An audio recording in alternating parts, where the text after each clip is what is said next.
Hello there, welcome to AMCi Indie Spotlight. I'm Alicia Malone and we have a special episode for you today. I've gathered a bunch of questions from you guys and I have a panel of industry experts or people who work in the film industry to help me answer them. So first up, Brett Haley, writer, director, producer of I'll See You in My Dreams, which I loved, an intimate drama starring Blythe Danner. It's in theatres now. Thanks so much for coming. Thanks for having me. And we've got Laura D. Smith, who's also a producer on I'll See You in My Dreams and It Follows, which is one of my favourite films this year, even though I hate horror films. Thank you so much for coming. And Claire Rudnick Polstein, who has so many credits to her name, particularly Love and Mercy, the latest one. A really interesting biopic on Brian Wilson, very unique. Thanks so much for coming. Thank you for having me. I love all your movies, and I'm not just saying that because you're here. So let's kick things off with a question for Brett from Patrick Hogue, who asks, what inspires your films more, other indie films or the big spectacles? Well, that's a good question. I would definitely say probably other indie films, but I think that big spectacles, when they're done right, are very inspiring. You know, when I was a kid, you know, seeing Jurassic Park or seeing Star Wars or Empire Strikes Back or Jaws, you know, those films inspired me a lot when I was a kid I think the awe and the wonder of filmmaking and what you're able to do in this art form. But I think as I got older, I became a Cassavetes guy and I became very influenced by the films of the 70s, like Scarecrow and, you know, French Connection and The Graduate and Midnight Cowboy, Dog Day Afternoon. Like those films to me, they don't really make them like that anymore.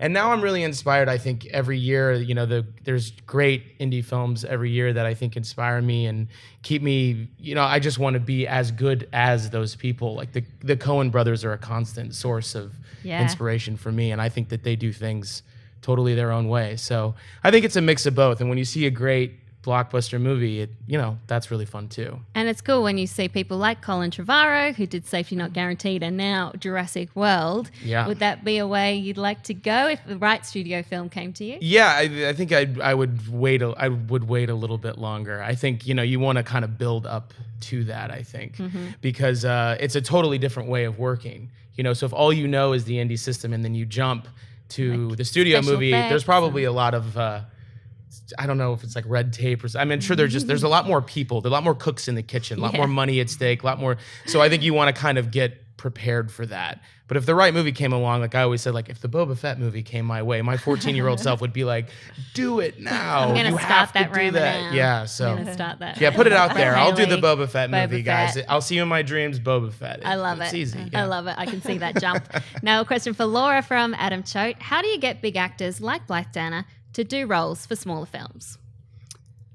I think it's really mostly about the script because obviously, when you have nobody to pay someone, they really have to respond to that story and also to the character that they're playing, and often having a unique role, you know, a take on a person or something that actor specifically hasn't played before, or that you just don't see a lot in film. I think people are excited to get behind those types of projects. So, but yeah, I think that really comes down to the writing, and that's what they get first. And then, of course, once they've read and responded to that, meeting with the director and making sure that those visions align and that, you know, they're just excited to work with the creative team.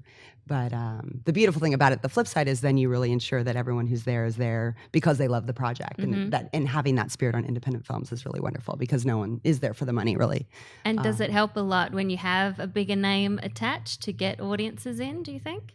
Definitely. Yeah. And I think even just getting distribution these days, you find you can have an amazing film, but if you don't have the right names in it, it's hard for distributors to even get on board because there's just not a clear marketing angle for them. So unless it's a very specific niche audience or type of story, and maybe that, you know, then you can transcend that. But otherwise, they really need and rely on those names to get publicity and just to get out there in ways, in public ways, to help promote the film. So it's always worth trying for the big names and then seeing how you go.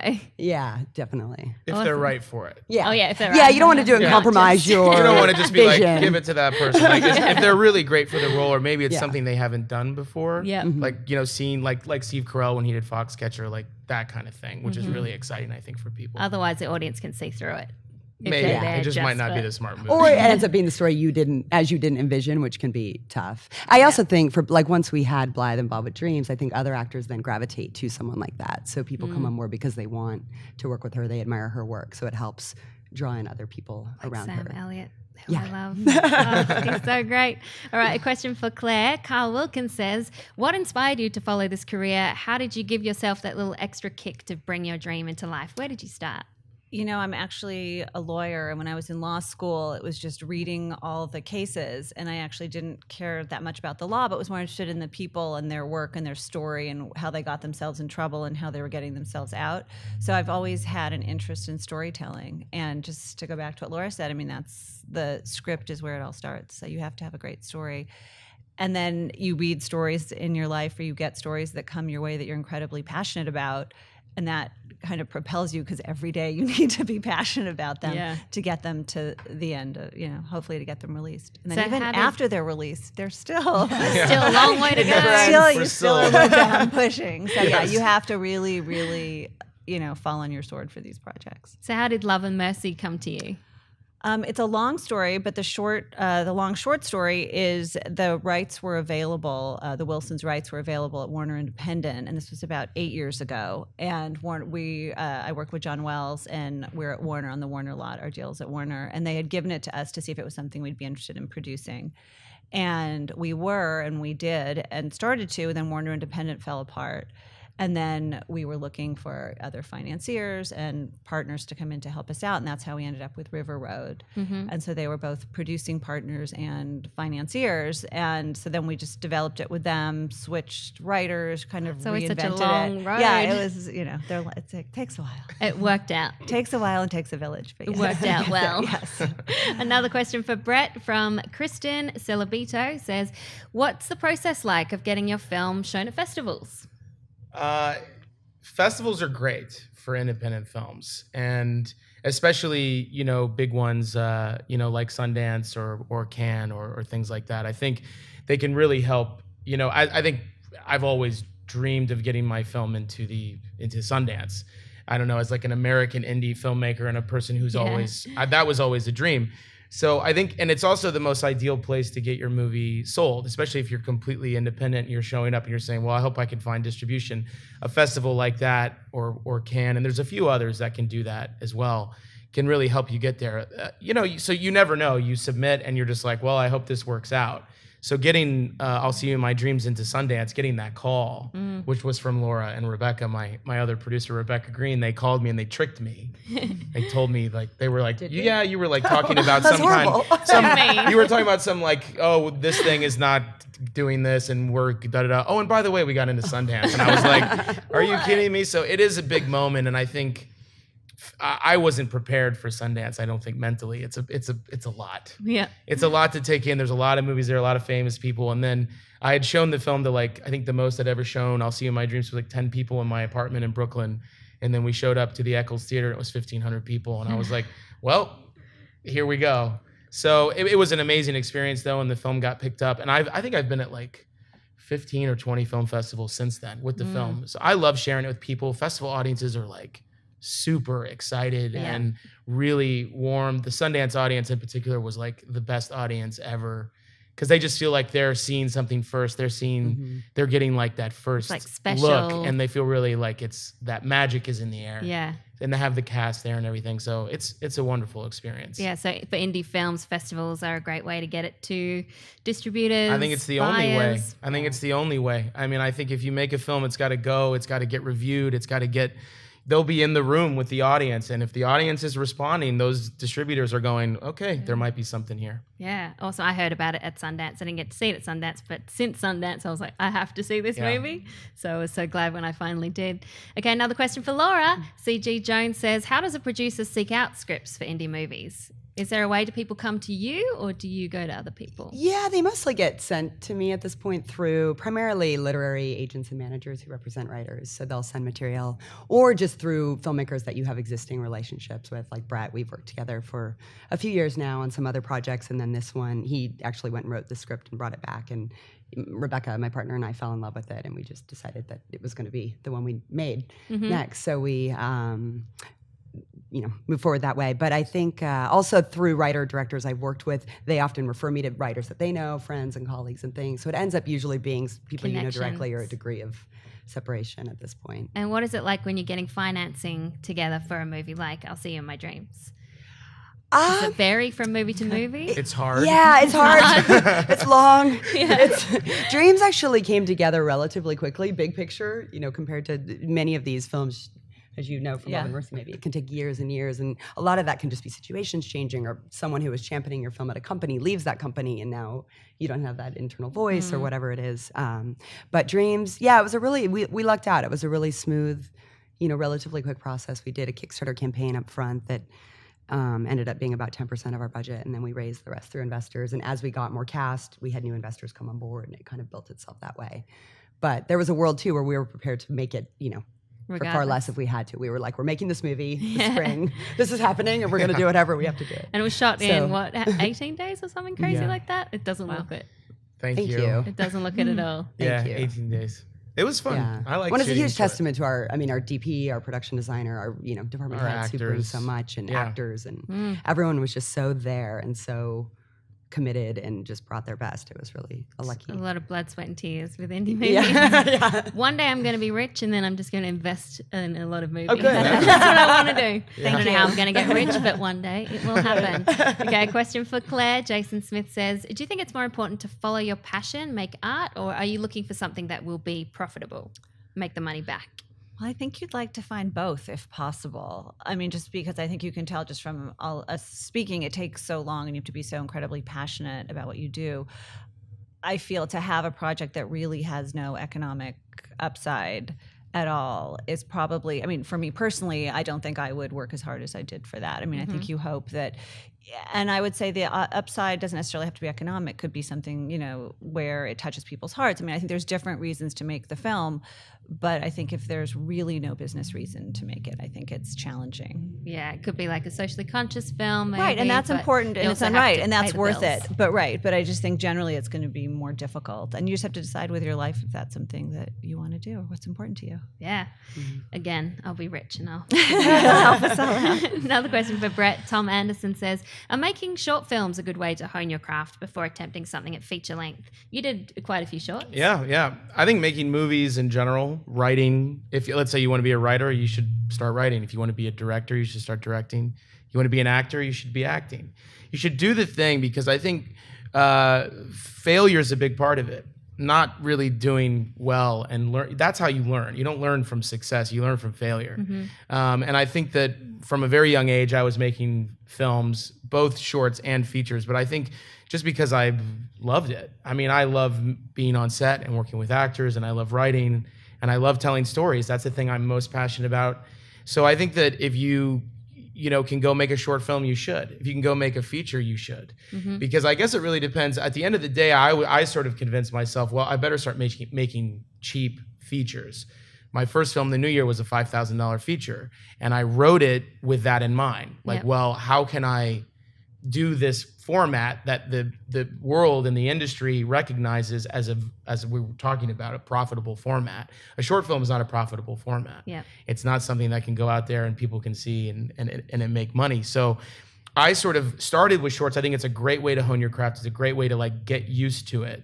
But at some point, I always tell young filmmakers, I'm like, go make a feature, even if it's terrible. Is it a really different process? It is, because it's longer. It's a different process of it's like a marathon compared to a sprint. You can tell a movie, 2 or 3 minute and have a punch and everybody like, wow, that's amazing. But if you can pull it off in an hour and a half and see character arcs and really get into plot, character, all the things that go into features, and you can just learn through that process. I think before I made The New Year, I had made 7 or 8 features. Wow. And they're all terrible, but I learned from that.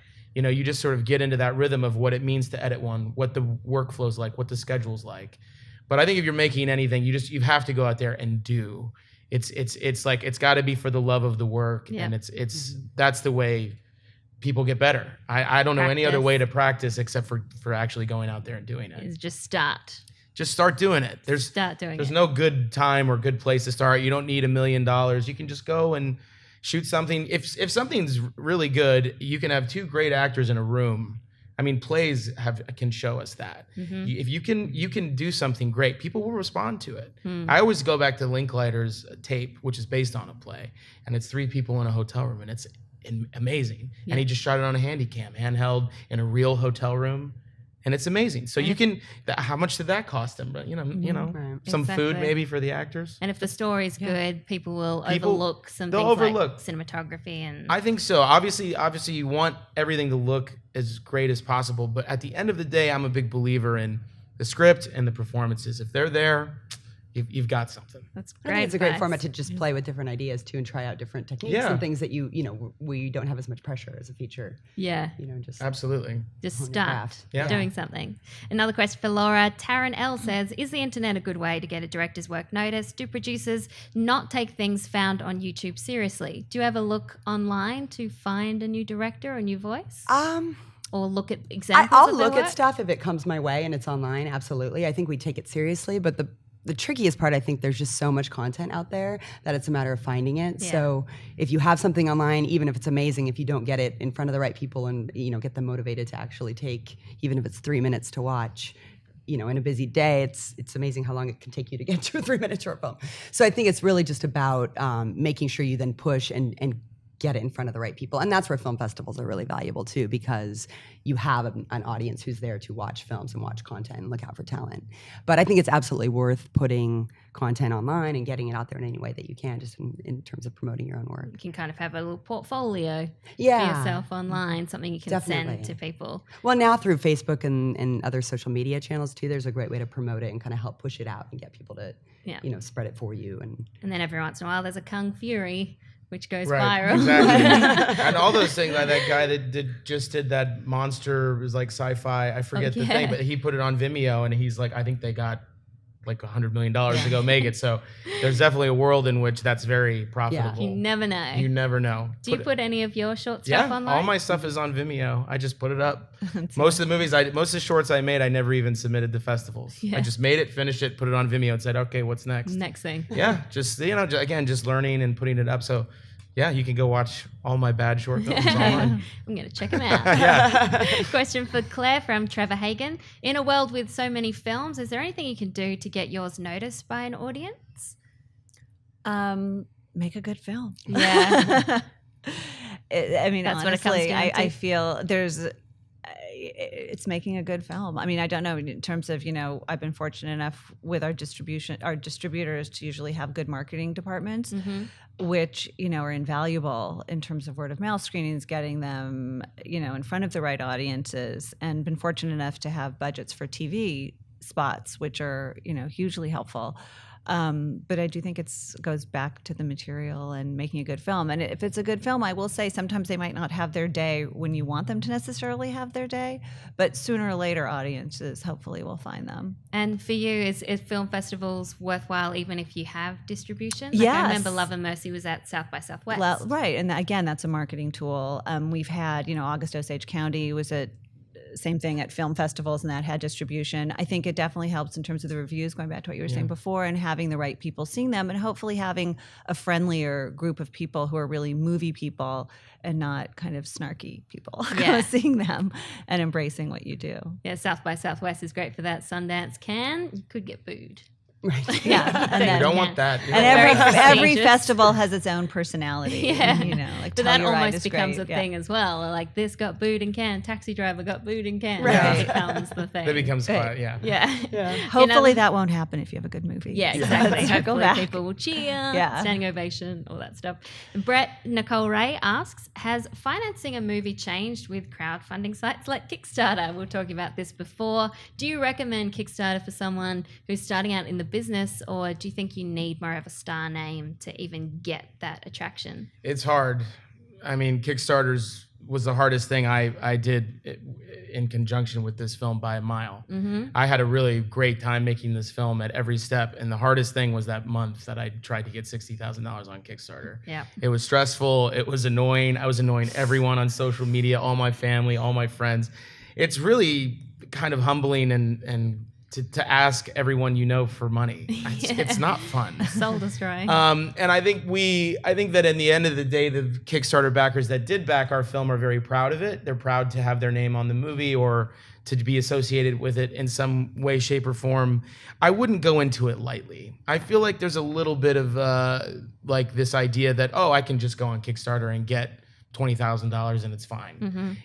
That's not the case. It's really hard. And actually, there are famous people who've gone online who've tried to get money and they can't even get money. Yep. So it's difficult. And I think there's a lot of controversy about should Spike Lee and Zach Braff and people like this go on to that form. I'm okay with it. I think if you can reach the people and the people want to give you money, go for it. I mean, there's no reason not to. I don't think they're being taken advantage of. I don't think anyone gives money unless they want to. It's viable because you can get money and you go, okay, but you've got to be responsible to it. The people are giving their money and you've got to, if you have the rewards, if you have the things that you're promising, you've got to come through with it. Yeah. And you've got to come through it in a timely manner. Yeah. It's not cool to like take advantage of people like that, because famous people can just say, I'm going to go do something, give me money, and they can just walk away with it if they want. But I mean, I don't think that's really been the case. But if you're just a filmmaker and you're like, I think it's definitely a way, but know that it's not easy. Not easy. That it's very time consuming. It's a full-time job. Yeah. You better be on there all day. You're on the computer all day. So is it easy? Oh, it's probably not even easier to find investors. It's hard. No, I mean, it's hard at everything's every turn. hard. It's hard to find money. Money is the most difficult part of this side of the industry. A lot of the other movies, like Avengers, that just makes dollars and cents. Jurassic World, that's gonna go make its money. It's that all that stuff is predestined. For the most part, 9 out of 10 of those movies, they know what they're gonna make before they make it. Maybe a little less, a little more. In the indie space, you don't know what's going to hit at Sundance. You don't know what's gonna do well at the box office. Something could explode at Sundance and then not find an audience in the real world. And vice versa, something could kind of not do well at a film festival like South by or Cannes and explode at the box office. So there's no way to know. And I think the independent side of things, it's a crapshoot. It's way more of a crapshoot, and that's why it's difficult to find financing. And then at the end of the day, it's great when it works. When it works, it's fantastic. Your project. Well, I've never had a movie in theaters, so to have this film in theaters and to have people actually going to see it. Yeah. Even on the small level that I think people are going, I'm hearing, the theater's sold out tonight, and everybody, that's a dream come true. That's like as much I think as we can expect. Yeah. To have it out there in theaters these days with all the online stuff, VOD and all that, if you can actually get people to go to the theater, it says something. Yeah, that's the trick these days. Yeah. Get people out of their homes. Laura, question for you from Qantas Smith. Do studios still produce original ideas, do you think? Or would you have to write the script for Avengers Part 9 to be noticed by them? They do to a degree, but sadly not nearly as much as they used to. And there's a lot less money that they put toward developing original ideas even. So they used to kind of buy more spec scripts and spend time trying to get those into production, and that has kind of fallen away. So they do rely very heavily on established properties, and it makes sense. There's such enormous amounts of money on the line for those films that I think, the degree to which they know they have an audience already established is really critical. But I think that they definitely do at times, and often it's a matter of probably having a prior work that made it in the independent space to get them to kind of pay attention to your writing or whatever it is. And then I think it becomes more dependent on the package. So having the really big names and the big, a director that's proven himself and all those other elements to kind of support the fact that there isn't an established fan base for that story itself. Yeah, I find you need to give the studios a reason to make it. Yeah, I was going to say, you've had lots of original ideas backed by studios or right, and run it's through about studios. saying this is why you have to make this movie. And Do you whatever get the to actors go in on it, and pitch movies like you see in The Player with Robert Altman? I always Yes, think we about do, and it's very much like that. that. Yeah, and sometimes, depending on if you're pitching a bigger film that they can see has economic upside, then they're more interested in doing it. If you have an element attached to big director or a movie star, they're interested in doing it. It's very hard if it's not IP and it's not a sequel for studios to really embrace it. But with that said, each studio, if you can find that sweet spot, then they'll do it. Yeah. Do you generally go to them with stars attached, or is it more with an idea? Usually a director, writer, an idea. And now I find it's easier to have one extra piece. The actor is sometimes tricky because who knows what they're going to be really wanting to do once it's actually developed. So sometimes that doesn't work and out. their schedule. Sometimes you hear about a lot of those scheduling issues. That happens all the time. And then for someone like you, Brett, now that you've got a film under your belt, would it be more likely that you would try to go to a studio to make a movie, or you still want to do your independent? I think it depends on the script. I think to a large degree, I have a script right now that I wrote with Mark Bash, who I wrote I'll See You in My Dreams with, that, it's a double-edged sword. They're like, oh, well, this is too big. Like, no one's going to let you do it. They'll maybe let another director do it because your film is like a quiet, kind of meditative, little romantic comedy. Yeah. So how are they going to see you doing these like action sequences? And I'm like, well, I wrote it and I can see it, and I grew up on movies like this. Like it's all a step. So it has that double-edged sword. I find that even if you write something that is maybe studio friendly, they might not even let you do that. But at the same time, I think if you do have a vision, if you can really fight for, and get in the room and say, look, I do truly have a vision for this, and it's my story, and I can tell it better than anybody else. You can convince people in the room, and I think they'll listen. I hope they listen. Yeah. Listen, and I think at the same time, I'm still independent-minded. I think a lot when I write. It just depends on what I'm feeling like writing. I have a script right now that I feel is in that independent space, but still I think could break out, and I think having a movie star would definitely help that story get out there, Yeah. But I think it's something that people would want to see. And I just write, I try not to think too much about kind of, but I'm a film goer. So I think about what would I want to go see. I see movies all the time. So that's how I think of it. I'm not like, this is for me or this is for the audience. It's like, there's a nice balance where I think you can say like, this is a story that needs to be told, and I think people would want to see it. I think we're capable. I mean, I'm sure everybody at this table is pretty much capable of figuring that out. Yeah. Yeah. Like, is this something that's viable? Is this something that people will want to see? Yeah. Well, another question for you, Brett, from Lowell Reynolds says, when writing a script, what do you do when you're having writer's block? No. Do you have any tips? No. No. There's not much you can do, unfortunately, except keep writing. I have a writing partner, and that's my writer's block cure.